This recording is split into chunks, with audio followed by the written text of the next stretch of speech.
8장 1절에서 15절 말씀을 함께 보도록 하겠습니다.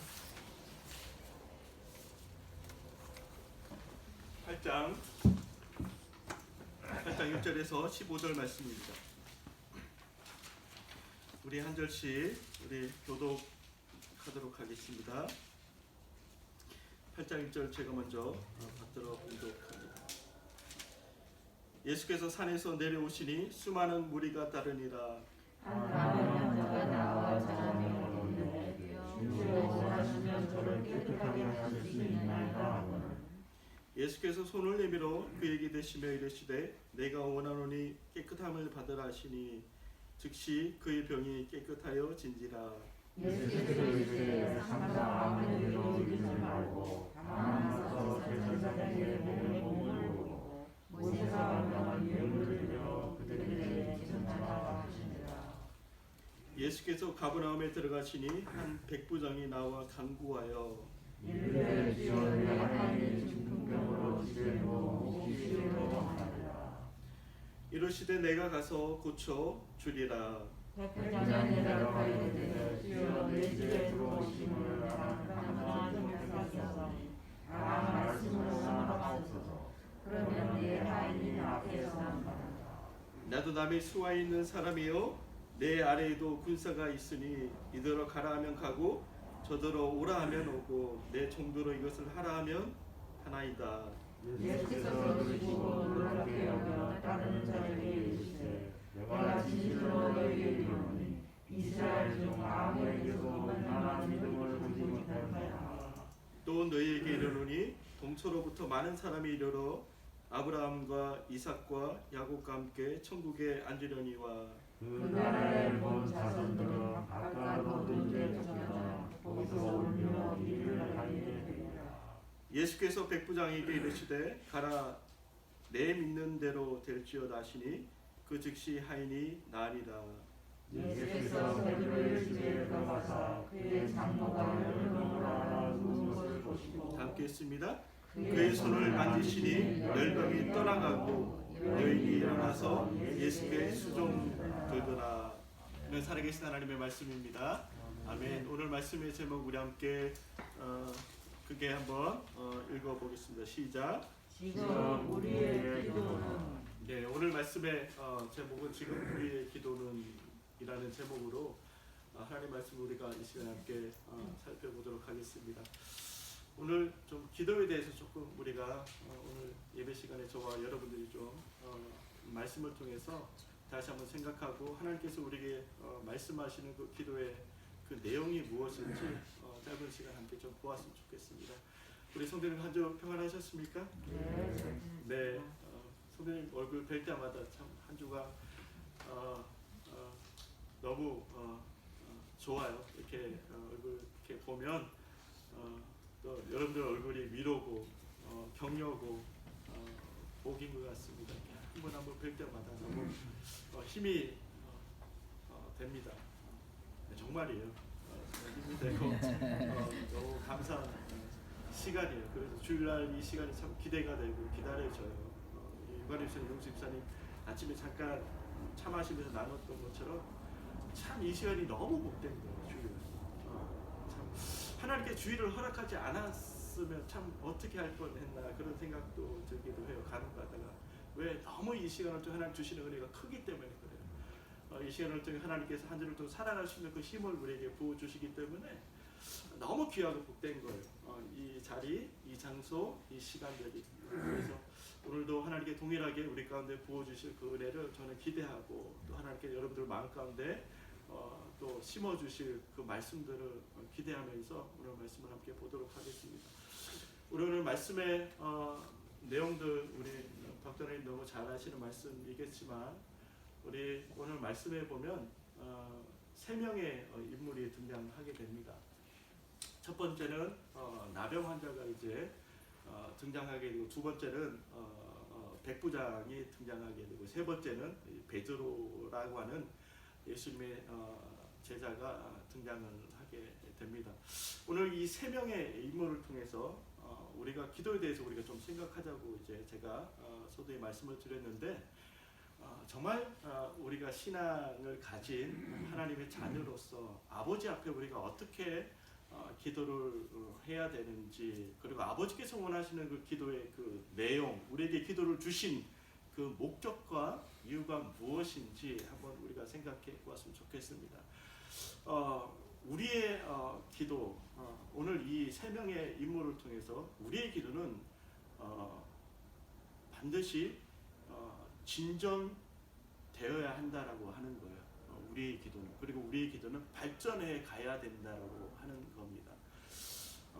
왜냐하면 우리 첫 번째 그 나병 환자의 사건, 상황을 통해서 우리에게 예수님께서 우리에게 말씀해 주시는 그 내용이 있는데, 오늘 1절에 보면 예수님께서 산상수훈의 그 이제 메시지 말씀을 다 이제 사역을 마친 후에 예수님께서 이제 산에서 어떻게 하셨다라고 1절에 말씀하고 있습니까? 내려오셨다라고 말씀을 하고 있어요. 내려오셨는데 내려오시는 그 길에 또 어떤 또 일들이 벌어졌죠? 많은 사람들이, 많은 무리가 예수님을 따랐다라고 성경은 증언하고 있습니다. 예수님이 계신 곳에 수많은 무리들이 예수님을 따르고 있는 거죠. 지금 오늘 이 사건 현장에도 수많은 사람들이, 군중들이 예수님을 에워싸고 있는 그 상황 가운데 지금 나병 환자가 예수님 앞에 찾아온 거예요. 오늘 2절 말씀이죠. 2절 말씀 보면 나병 환자가 예수님 앞에 와서 절을 하게 되었죠. 근데 이 사실이 너무나 위험한 상황인 거죠. 여러분들 너무 잘 아시겠지만, 우리가 이제 코비드 상황으로 인해서 예전에 한국 들어가면 이제 우리가 격리를 하듯이, 이 당시 이제 나병 한센병 환자들은 따로 이제 격리 시설에서 격리를 하면서 일평생 삶을 이제 보내야 했던 거죠. 그런데 오늘 이 나병 환자는 그 율법의 그 명한대로 그 원칙을 어기고 지금 그곳을 나와서 어디로 지금 향하고 있어요? 예수님 계시는 그 무리들이 있는, 수많은 군중들이 있는 곳으로 이 나병 환자가 찾아왔다라고 하는 것입니다. 이 사실은 여러분들 그냥 보실 때 그냥 그렇게 이제 생각할 수도 있겠지만, 이 나병 환자 입장에서는 목숨을 건 행동이었습니다. 왜 그러냐면 이 당시에 나병 환자가 무리 중에 또는 공동체 안에 들어오게 되면 일반 사람들은 어떻게 해요? 그 사람을 향해서 돌을 들어서 쳐 죽여도 되는 상황이었거든요. 그러니까 이 나병 환자는 목숨을 걸고 죽으면 죽으리라는 그 믿음 하나 가지고, 어떤 믿음? 예수님을 만나면 나의 이 병이 깨끗함을 받겠다라고 하는 이 믿음 하나 가지고 지금 예수님을 찾아온 거죠. 그러니까 다시 말씀드리면, 예수님을 만나면 나의 이 질병이 깨끗함을 받겠다라고 하는 이 믿음이 지금 죽음이라고 하는 이 두려움, 공포를 이기게 한 거예요. 그러니까 대단한 믿음인 거죠. 그 예수님 앞에 나와서 이 나병 환자가 엎드려서 예수님 앞에 절을 합니다. 그리고 예수님께 간청을 하죠. 예수님께 말씀을 드립니다. 주여 원하시면 예수님께서 하시고자 하면 예수님께 나를 깨끗하게 하실 수 있습니다라고 이전에 그렇게 예수님께 간청을 합니다. 간구를 합니다. 그러자 예수님께서 어떻게 하십니까? 손을 내밀어서 그 나병의 그 질병을 깨끗하게 치료해 주십니다. 결국 이 나병 환자가 바랬던 평생의 그 기도 제목, 간절히 원했던 그 원함을 해결받는 순간이 온 거죠. 이 순간을 경험하게 된 거예요. 예수님께서 손을 얹자마자 그 나병이 깨끗함을 입었습니다. 준 눈으로 똑똑히 보는 그 상황 앞에서 예수님께서 나를 고쳐주셨다는 이 사실 앞에서 이 나병 환자가 어떤 심정이었겠습니까? 여러분들 한번 생각을 한번 해보십시오. 어떤 감정과 어떤 심정과 어떤 모습이었겠습니까? 정말 이루 말할 수 없는 그 감격과 그 기쁨과 그 가슴 벅찬 그 감사함이 막 터져 나오지 않았겠습니까? 네. 예수님이 나를 깨끗게 해줬다라는 이 사실. 이거는 말로 설명할 수 없는 거예요. 근데 그 상황 앞에서 예수님께서 이 나병 환자에게 한 가지 당부를 하십니다. 좀 의아해요. 어떤 당부를 하시냐면 우리 4절 말씀에 예수께서 이르시되 삼가 아무에게도 이러지 말라 이렇게 부탁을 하십니다. 참 좀 아이러니하죠. 내가 겪었던 이 사실이 정말 감격스럽고 감사하고 기쁨이 넘치는 이 사건인데 이걸 말하지 말라라고 예수님께서 말씀을 하셨습니다.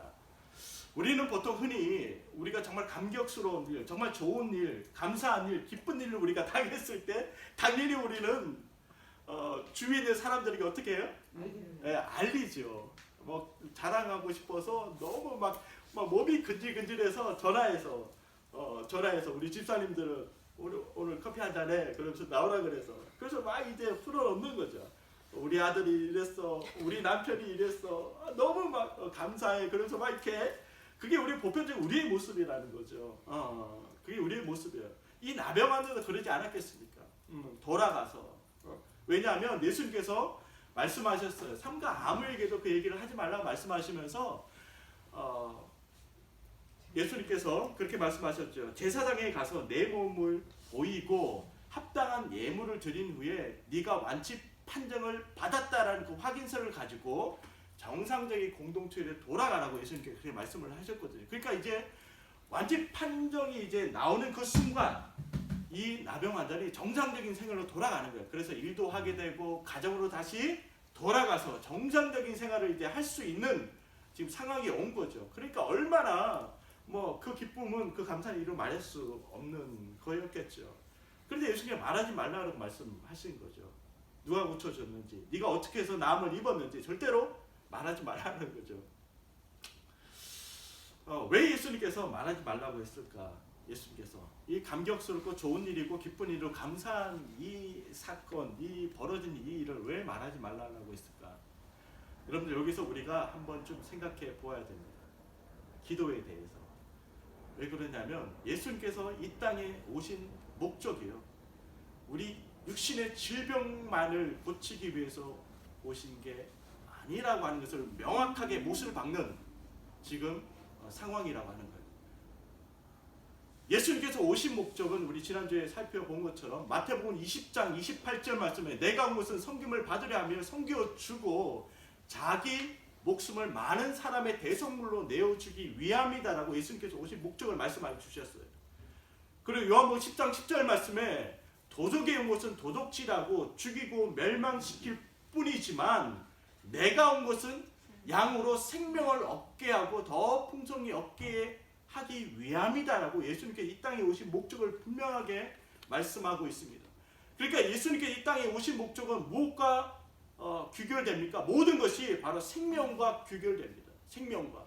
그러니까 하나님이 떠났던 영혼들이, 하나님을 알지 못하는 영혼들이 바로 하나님께 돌아오는 것, 바로 하나님께 돌아와 영혼의 그 영원한 생명을 다시 회복하고 얻게 되는 이 사역을 위해서, 이 목적을 위해서 예수님께 이 땅에 오셨다라고 하는 것입니다. 그러니까 예수님께 이 땅에 오신 목적은 바로 그 목적에 있는데 사람들이 이 사실을 아는 순간 예수님께서 오신 목적이 바로 변질될 수 있다라고 하는 거예요. 희석될 수 있다라고 하는 거예요. 그러니까 거기에만 사람들은 포커스를 맞추고 초점을 맞추고 예수님을 대할 수 있다라고 하는 거예요. 우리 인간이 되게 간사하지 않습니까? 너무 간사해요. 예수님께서 오신 참된 이유와 목적을 잃어버릴 수 있다. 변질될 수 있다. 그 마음에서 예수님께서 오늘 이 나병 환자에게 말을 하는 거예요. 내가 온 목적이 이러하기 때문에 내가 이 땅에 온 목적은 단순히 질병의 문제를 해결하기 위함이 아니다라고 하는 것을 못을 박는 거죠. 이런 생각을 해보게 됩니다. 내가 이제 경제적인 문제로 굉장히 궁핍함을 지금 겪고 있는 거죠. 아니면 건강의 문제로 너무 어려움을 겪고 있어요. 우리가 하나님 앞에 기도를 합니다. 하나님 앞에 기도를 해. 하나님 경제적인 문제를 가지고 또 건강의 문제를 또 자녀의 문제를 가지고 우리 하나님 앞에 기도합니다. 기도하는 것 당연한 거겠죠. 그렇죠? 우리의 문제를 놓고 우리의 문제를 가지고 목사인 저의 문제를 가지고 하나님 앞에 그 문제를 들고 나가는 것은 당연한 겁니다. 예수님 앞에 그 문제를 가지고 가는 것은 당연한 거지만 우리가 하나님 앞에 나가는 목적과 이유와 최종 종착지가 무엇이냐라고 했을 때 나의 단순한 삶에 일어나는 그 문제를 해결하기 위함이 아니다라고 하는 거예요. 우리가 생각해야 될 것은. 그러니까 다시 말씀드리면 유관의 집사님이 어떠한 문제로 인해서 하나님 앞에 무릎 꿇기 시작합니다. 기도하기 시작합니다. 그 당연히 우리가 그 문제를 가지고 예수님 앞에 나가야 돼요. 그 너무나 지극히 당연한 우리의 신앙의 모습입니다. 나가야 하지만 그 모습이 우리가 기도하는 이유와 최종 목적이 될 수 없다라고 하는 것입니다. 우리가 기억해야 될 것은 우리의 삶의 문제를 놓고 우리가 하나님 앞에 나아가서 그 문제에 대한 해답을 예수님 안에서 우리가 발견하고 찾게 되고 경험하게 되는 너무 중요한 일입니다. 그게 바로 신앙의 경험이거든요. 그거 없이 예수님을 나의 주인으로 모신다라고 하는 것은 너무 어려운 일이에요. 있을 수 없는 일이에요. 왜? 그런 삶의 문제들을 해결하신 그 예수님을 내가 경험하고 체험했을 때 예수님이 나의 주인이시구나, 나의 삶의 주인 되시구나 라고 하는 그 고백들이 터져나올 수밖에 없는데, 그런 과정들이 우리의 삶 가운데 마땅히 있어야 하는 거죠.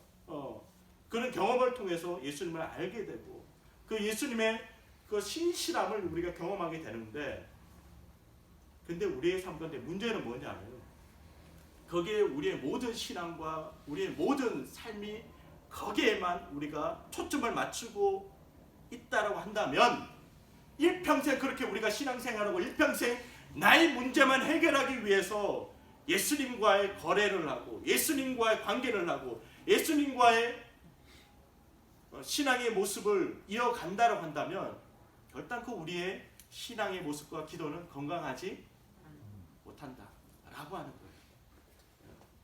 그러니까 우리의 신앙과 우리의 기도는 여기서부터 출발하되 그 다음 단계로 우리가 넘어갈 수 있어야 된다라고 하는 거예요. 그러니까 우리의 문제를 놓고 우리의 상황을 놓고 기도하는 것은 신앙의 동기인 거죠. 신앙의 동기, 즉 기도의 출발입니다. 이게 없이 그 다음 단계로 넘어갈 수 없습니다. 우리의 삶의 문제를 놓고 우리가 하나님 앞에 기도하는 건 너무 중요한 신앙의 경험들이 인 거죠. 그 다음에 그 다음 단계 넘어가지 못한다고 한다면 늘 우리는 하나님을 어떤 사람을 우리가 인식을 해요?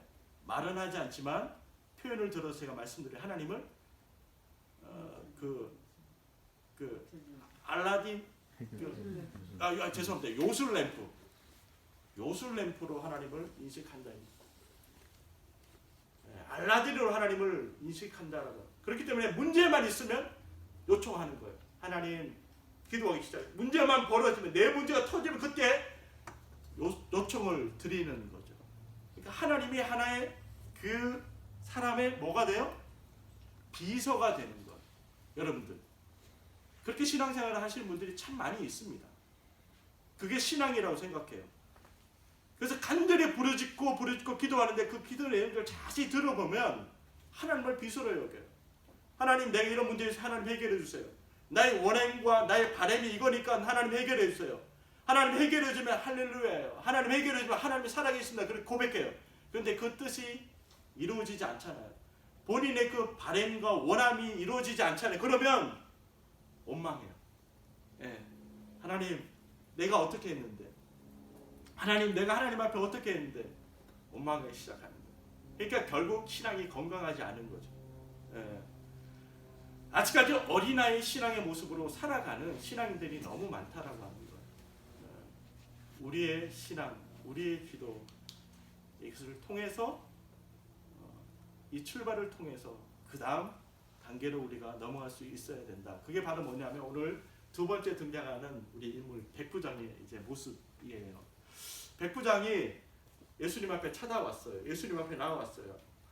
이 당시에 이스라엘 땅에 예루살렘에 로마 통치하에 이제 이스라엘이 이제 있었지 않습니까? 로마 식민지 통치하에 이스라엘이 있었는데 그 당시에 로마에서 파병한 그 파병 군인들이 한 역사적으로 봤을 때 한 5,000명 가량 됐다라고 해요. 예루살렘에 주둔해 있던 주둔 이제 로마 이제 병사들이 5,000명 정도 되는데 오늘 이제 백부장이 등장하지 않습니까? 이 백부장은 뭐냐면 백부장 밑에 그 군인들을 통솔할 수 있는 그 병력이 몇 명이냐면 100명이거든요. 그러니까 백부장은 100명의 군인들을 통솔할 수 있는 장교인 거죠. 그러니까 백부장 밑에 100명이 있는 거예요. 군인들이. 그러면 그 이스라엘 땅에 백부장이 몇 명 있는 거죠? 50명이죠. 그렇죠? 5,000명이 주둔했으니까 백부장이 50명이고 이스라엘 땅에. 자, 식민 통치하에 있었던 그 이스라엘 땅에 그 백부장의 그 권력은 어떠했을까요? 권력은 막강한 권력이었습니다. 막강 우리 대한민국이 일제 치하에 있었기 때문에 너무 우리가 쉽게 알 수 있는 거죠. 막강한 권력이었어요. 그러면 5,000명이 50%면 1%지 않습니까? 그러면 상위 권력 1%에 드는 사람이 오늘 누구다? 백부장이에요. 자, 그러면 여러분들 이해하기 좀 쉬울 거예요. 이 백부장이 지금 그 로마 통치를 받는 젊은 청년을 찾아간 거예요. 여러분 쉽게 이해 가십니까? 그 청년이 누구예요? 예수님이죠. 예수님을 찾아가서 예수님 앞에 엎드려서 예수님 앞에 간구하는 거죠. 이게 쉬운 일이 아니거든요. 1% 상위 권력을 가진 자가 통치를 받고 있는 식민 통치를 받고 있는 그 젊은 청년을 찾아가서 예수님 앞에 간구를 하는 거예요. 간구를 하는데 그 간구하는 내용이 무엇이냐? 그게 다른 게 아닌 바로 본인 집에 있는 하인의 문제를 가지고 예수님 앞에 기도하는 거예요. 그러니까 나의 문제가 아닙니다. 첫 번째 나병하는 나의 문제를 해결하기 위해서 예수님 앞에 나왔던 자이지만 이 백부장은 나의 문제와 상관없는 나의 문제가 아닌 바로 내 하인의 문제, 다른 타인의 문제, 그 누군가의 문제를 들고 와서 예수님 앞에 기도하기 시작하는 거예요. 예수님 앞에 간구하기 시작하는 거예요. 그런데 여러분들 잘 생각해야 될 게 뭐냐면 이 하인은요, 그 당시 로마 시대 2000년 전에 그 하인은 너무 잘 아시겠지만 짐승과 같은 취급을 받았던 존재입니다. 그러니까 노예인 거죠. 노예. 인격적인 대우를 받지 못했습니다. 이 당시의 노예들은 그냥 짐승과 같이 그냥 사고 파는 그런 존재로 여김을 받았던 시대의 노예 하인인 거죠. 근데 이 하인을 이 백부장은 정말 사랑했어요. 정말 사랑했어요. 그래서 이 백부장의 집에 있는 이 하인을 고치기 위해서 수단과 방법을 가리자 모든 자기가 할 수 있는 방법을 다 동원해서 이 하인의 이 중풍병을 고치고자 부단히 노력했던 사람이 오늘 백부장이었어요. 그런데도 고칠 수 없으니 바로 예수님을 찾아간 거죠. 왜? 이 백부장이 예수님에 대해서 들었거든요. 예수님이 어떤 사람으로요? 예수님이 시간과 공간을 초월하는 시공간을 초월하는 바로 메시아임을 이 백부장 이방인이지만 이 백부장은 믿었던 거예요. 예수님만이 정말 메시아가 되시고 예수님의 시공간을 초월하시는 그 메시아들 그 예수님께서 바로 이 문제를 해결하실 수 있다라는 그 확신, 그 믿음 가지고 지금 예수님 앞에 온 거예요. 왔을 때 예수님께서 어떻게 말씀하십니까? 자, 우리 7절 말씀이죠. 그렇게 이제 기도를 했더니 7절 말씀에 예수님께서 어떻게 말씀하세요? 자, 예수님 말씀 내가 가서 고쳐주리라 그렇게 말씀을 하신 거죠. 말씀하셨는데 보통 이렇게 말씀하시면 우리 성도님들 어떻게 하세요? 그러면 예수님 너무 감사합니다. 지금 저와 빨리 우리 집으로 가시죠. 빨리 가시죠. 우리 곽기동 집사님 우리 집에 뭐 이렇게 가면 먹을 것도 많고 우리 곽경 집사님 뭐 이렇게 먹을 것도 많이 사놨는데 예수님 빨리 가시죠. 그러면서 막 이렇게 친절하게 이렇게 막 안내하지 않겠습니까? 그런데 더 놀라운 사실은요. 그렇게 예수님 말씀하시니까 이 백부장이 자 8절 말씀에 내 집에 들어오심을 나는 감당하지 못하겠사오니 다만 말씀만 하십시오라고 지금 예수님 앞에 고백하는 거예요. 바로 이게 뭐냐면 예수님을 누구로 봤다고? 예수님을 시공간을 초월하는 메시아로 예수님을 인정한 거예요. 그냥 예수님을 그냥 병을 낫게 하시는 그런 정도의 그분이 아니라 이 백부장 이방인이지만 정말 예수님이 구약에서 예언한 정말 그분 메시아임을 이 백부장은 믿었던 거죠. 그래서 예수님은 시간과 공간을 초월하기 때문에 굳이 우리 집에 오시지 않아도 됩니다. 그리고 나는 예수님을 우리 집에 모실 만한 자격이 없는 사람입니다라고 지금 이야기하는 거예요. 얼마나 겸손해요.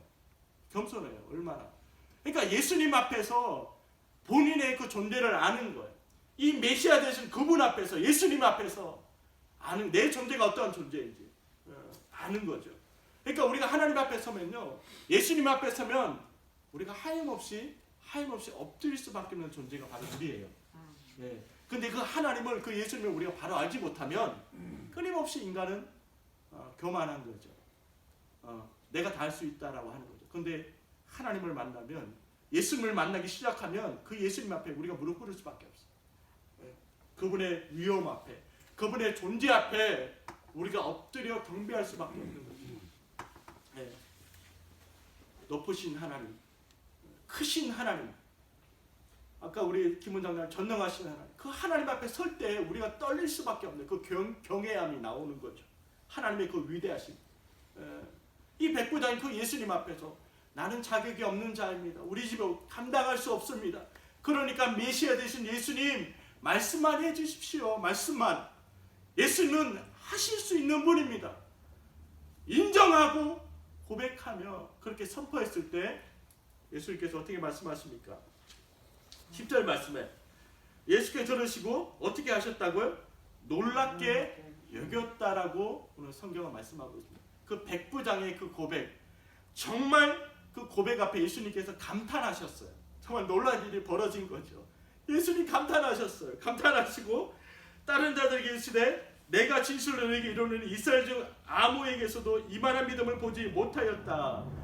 이처럼 대단한 믿음을 보지 못했다라고 예수님 말씀하세요. 아주 놀라운 칭찬을 지금 예수님께서 백부장에게 지금 하고 계신 거죠. 바로 이거예요. 우리의 기도가 나의 문제에만 머물러 있는 게 아니고, 네?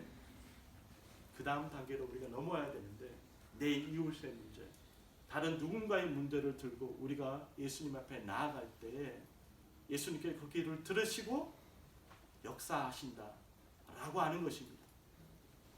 우리 열린교회 성도님 여러분, 우리 교회는 정말 예수 가족 공동체이잖아요. 예, 남이 아니잖아요. 예수의 피로 하나 되어진 형제 자매들이 모여서 우리의 아버지 되신 한 아버지 되신 그 하나님을 예배하는 공동체입니다. 다른 누군가가 아파할 때, 다른 누군가가 신음할 때, 다른 누군가 눈물을 흘릴 때 그 아픔과 눈물이 누구의 아픔과 눈물이에요? 나의 아픔과 눈물인 거예요. 네. 이게 바로 예수님께서 피로 사신 바로 교회, 공동체의 모습인 거죠. 그래서 초대교회 공동체의 모습을 보면요, 서로 재산을 팔아서 서로 모든 물건들을 어떻게 했다고요? 나눠주고 통용했다라고 성경은 말씀. 그게 바로 진정한 공동체, 연합체의 모습인 거예요. 남남이 될 수 없는 거예요.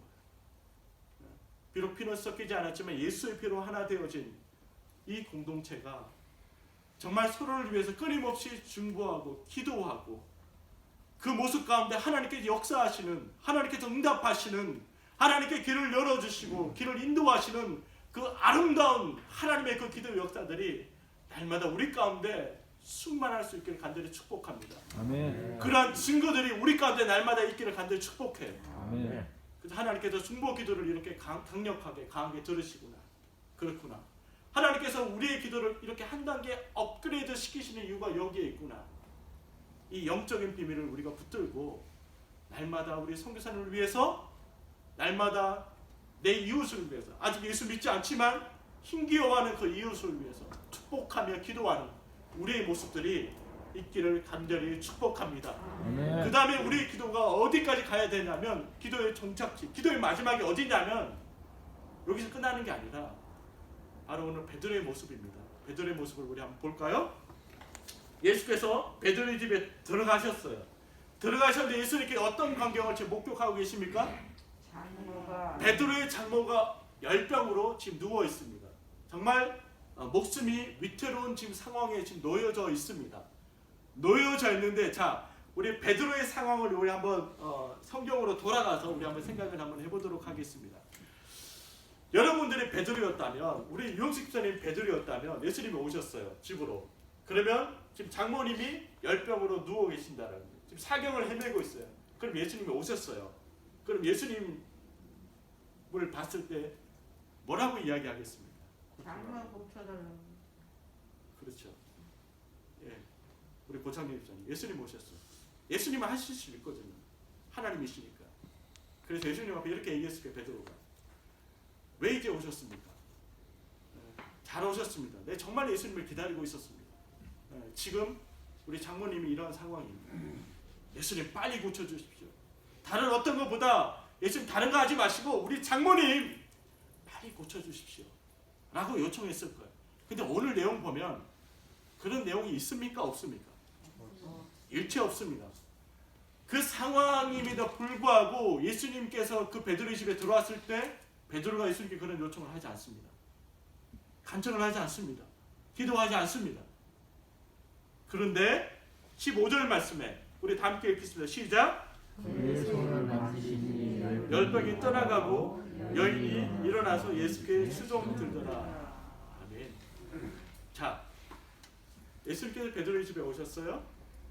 그리고 예수님께 그 모습을 보시고 예수님께서 해결해 주셨어요. 여러분들, 바로 기도는 여기에 있는 거예요. 우리의 기도, 우리 기도의 최종 종착지. 우리가 기도하고 우리가 하나님 앞에 나가는 그 모든 이유와 목적이 어디 있다? 바로 여기에 있는 거예요. 우리가 철야기도 하잖아요. 우리가 새벽마다 기도하잖아요. 그 모든 것들이 어디로 귀결되어야 한다? 바로 여기에 초점을 맞춰야 한다. 이게 뭐냐면요, 바로 예수님과 동행하기 위해서 기도해야 되는 거예요. 여러분들 좀 이해 안 되시죠? 목사님, 기도한 문제를 해결하기 위해서 내 문제를 해결해, 삶의 문제를 해결하기 위해서 기도하는 게 기도가 아닙니까? 라고 생각하시는데 그게 아니에요. 하나님께서 우리에게 기도하라고 말씀하신 그 이유와 목적은 바로 하나님과 예수님과 동행에 있습니다. 동행. 그렇기 때문에 우리의 기도의 정말 본질은 뭐냐면요, 내용은 뭐냐면 하나님과 예수님과 동행하기 위한 기도가 돼요. 믿으십니까? 그럴 때 그 사람의 인생을 누가 책임져 주시냐? 바로 예수님께서 그 사람의 인생을 책임져 주시는 거예요. 이게 바로 아버지와 자녀의 관계입니다. 그렇지 않습니까? 유관희 집사님이 이제 익선이가 이제 NY에서 이제 공부하잖아요. 하는데 익선이도 집사님 등록금을 내잖아요, 집사님. 예. 물론 이제 장학금 받겠지만 근데 그게 오면은 익선이가 다 본인 개인으로 해결하나요? 아니면 부모님한테 이렇게 와서 이렇게 요청을 하나요? 은근히 보냅니다. 본인이 해결하는. 제가 잘 안 들려서 귀가. 은근히 보내요. 예, 죄송해요. 메일을 은근히, 예. 그러니까 뭐 메일으로 오잖아요. 그러면 뭐 리차드도 마찬가지겠죠. 오면 일단 부모님한테 보이잖아요. 보이면 그러면 부모님 반응 어때요? 그래, 내가 언제까지 해결해 줄게. 그렇게 얘기를 한단 말이죠. 그런데 말을 했는데 불구하고 계속 와서 물어봐요. 계속, 아빠, 언제까지 이게 뭐 하실 수 있어요? 언제 내요? 계속 와서 물어봐요. 계속 끊임없이 와서 물어봐요. 그러면 그 자식은 아빠를 정말 신뢰하는 거예요, 신뢰하지 않는 거예요? 신뢰 안 하는 거예요. 계속 못 믿는 거예요. 못 믿는. 근데 너무 이게 우스운 거예요. 근데 우리 신앙이 그렇다니까요. 자, 우리 말씀을 한번 찾아볼게요. 마태복음 찾기 쉬워. 6장 32절 말씀이에요. 31절 32절 말씀. 바로 앞에 있는 말씀인데 말씀의 결론입니다. 6장 31절 32절. 자, 우리 다 함께 읽었으면 좋겠어요. 시작. 그러므로 염려하여 이르기를 무엇을 먹을까, 무엇을 마실까, 무엇을 입을까 하지 말라. 이는 다 이방인들이 구하는 것이라. 너희 하늘 아버지께서 이 모든 것이 너희에게 아멘. 자, 이게 바로 결론이거든요. 그러니까 뭐냐면 우리가 기도할 때 전제 조건이 있어요. 전제 조건이 뭐냐면 32절 하반에 너에게 있어야 할 줄을 어떻게 한다고요? 아신다. 그러니까 우리가 기도할 때 전제 조건이 뭐냐면 우리가 기도하고 엎드릴 때 하나님께서 우리의 모든 필요를 아신다 모르신다? 아신다라는 확신을 가지고 기도하는 거예요. 그 아신다라고 하는 그 확신을 가지고 기도하는 것과 기도하지 않는 것은 천지 차이, 하늘과 땅 차이입니다. 그걸 모를 때, 그 사실을 인지하지 못할 때 계속 떼쓰는 거예요. 계속. 그러니까 익선이가, 이거는 죄송합니다. 방송이 나가는데 익선이 그렇다는 게 아니에요. 오해하지 마세요. 오해하지 마시고 어떤 자녀가 아빠한테 계속 요구하는 거예요. 계속 떼쓰는 거예요. 똑같다는 거예요. 우리의 신앙도 우리의 기도도 하나님 분명히 말씀하셨잖아요. 내가 박도노님에게 있어야 할 그 필요와 그 공급함이 뭔지 하나님 아버지는 누구보다 더 잘 아십니다. 잘 아세요. 얘기 안 해도 너무 잘 아시고 채워주기를 원하시는 분 누구예요? 우리 아버지세요. 아버지의 마음이라고 그게. 근데 계속해서 무엇을 입을까, 무엇을 먹을까, 무엇을 마실까, 이방인들이, 세상 사람들이 근심하는 그 근심에만, 걱정에만 온통 매여 있는 거예요. 우리 신앙을 이어가는 목적과 이유도 거기에 있는 거예요. 응? 내가 신앙을 통해, 기도를 통해서 어떻게 하면 내가 좀 더 부한 삶을 살아갈까, 편안한 삶, 그게 온통 매여 있는 거예요. 잘못되어진 거예요. 그게 신앙이 아니에요. 신앙은 뭐냐면요, 모든 것을 아시는 그 하나님 앞에서 내 인생을 책임져 주신다라고 하는 그 믿음과 확신을 가지고 살아가는 게 신앙인 줄 믿습니다. 그럴 때 우리의 기도의 내용이 달라져요. 한 사람의 기도 내용을 들어보면 알게 되는 거예요. 지금 나병 환자의 기도에 그 상태에 머물러 있는 거예요. 아니면 백부장의 그 기도의 상태에 머물러 있지. 아니면 베드로의 그 기도의 상태에 머물러 있지.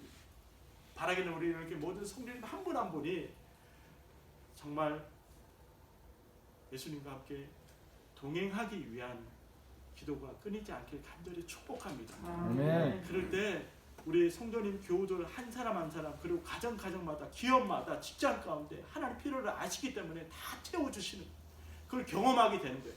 그럴 때 마태복음 6장 33절 그 말씀이 우리 삶에 구현되는 거예요. 6장 33절만 어떻게 말씀하세요?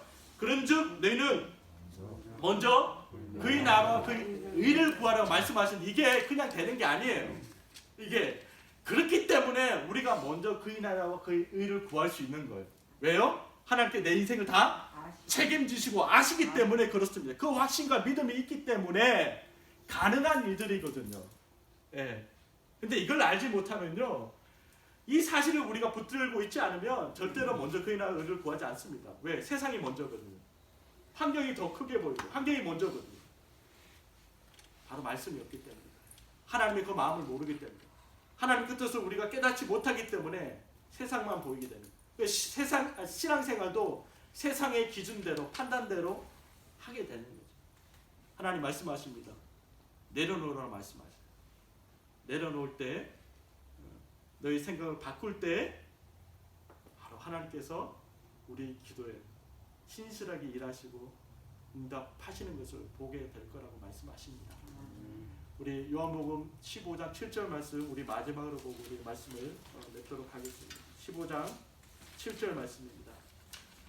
요한복음 15장 7절, 우리 한 목소리로 한번 읽어보죠. 15장 7절 시작. 너희가 내 안에 거하고 내 말이 너희 안에 거하면 무엇이든지 원하는 대로 구하라. 그리하면 이루리라. 아멘. 우리 너무 좋아하는 말씀이고 붙들고 있는 말씀입니다. 그런데 우리는 항상 보면 마지막 그 말씀만 중요하다고 우리가 생각을 해요. 내가 무엇이든지 원하는 대로 구하면 다 이루어 준다라고 하는 이 내용만 우리가 붙들고 살아요. 근데 그보다 더 중요한 것은요, 바로 우리 하나님 안에 거하는 것, 그리고 그분의 말씀이 내 삶 가운데 들어오는 거예요. 그리고 그 말씀이 나의 삶 가운데 있는 거거든요. 그래서 유영식 집사님의 그 마음이 하나님의 마음과 일치되는 거예요. 예. 하나님의 그 생각과 유영식 집사님의 생각이 일치되는 거예요. 바로 일치될 때, 하나 될 때 우리의 삶 가운데 어떤 것을 경험할 수 있다? 바로 끝에 원하는 대로 이루어진다라고 말씀하세요. 예, 놀라운 축복과 은혜의 말씀이죠. 바로 이게 선행되지 아니할 때는 기도도 모든 것들이 내 욕망과 내 야망에 포커스를 맞추고 하게 되는 신앙생활이 될 수밖에 없다. 그것은 참다운 신앙이 아니죠. 그래서 우리 오늘 15장 7절 말씀 정말 우리가 하나님과 일치되고 정말 하나님과 동행하기 위한 우리 기도의 모습들이 날마다 있을 때 하나님께서 내 삶 가운데 응답해 주시는 그 기도의 응답을 날마다 누리게 되는 거예요. 그래서 우리 기도의 내용들이 바뀌어지고 달라지는 거예요. 그래서 우리가 어떻게 기도하냐, 하나님 내가 지금 이런 마음을 가지고 있어요. 내 욕심이 있고 이런 꺾이지 않는 내 자아들이 있는데 하나님 이 마음들 내려놓게 해주십시오. 기도 내용이 바뀌는 거예요. 무엇을 달라라고 기도하는 게 아니라 하나님과 동행하기 위해서 하나님 이것이 장애물이 되고 방해가 되는데 하나님 아버지 이 마음 내려놓으시는 마음을 주십시오. 그리고 하나님 옆에 있는 내 옆집에 아무개 하나님 만나야 됩니다. 하나님 만나고 생명을 얻고 참된 인생의 목적과 행복을 누려야 되는데 하나님 만날 수 도와주고 기도 내용들이 바뀌는 거예요. 먼저 그의 나라 그의 의를 구하는 기도로 기도의 질이 바뀌기 시작하게 되는 거죠. 예, 바로 이게 기도 가운데 주어지는 기쁨과 즐거움인 거죠. 그러니까 기도의 지경들이 점점 넓어지는 거예요. 기도의 그 깊이가 점점 깊어지는 거예요. 그러니까 예전에는 막 3분만 기도하면 기도할 내용이 없어요. 왜? 내 것만 갖고 기도했기 때문에. 그런데요, 자꾸 기도의 지경을 넓혀가면 이웃을 위해서 다른 누군가를 기도하다 보면 한도 끝도 없습니다. 그러니까 1시간, 1시간 반 막 그냥 시간 가는 줄 모른다니까요. 정말 우리가 기도할 때 기도가 지겨움이 아니라 정말 시간 가는 줄 모르는 그 즐거움과 그 기쁨의 일이 한 사람 한 사람 가운데 있기를 간절히 축복합니다. 아멘. 그래서 기도의 능력 가운데 하나님 뜻을 세워가는 우리 한 주의 삶 열리게 될 수 있기를 간절히 축복합니다. 기도하겠습니다.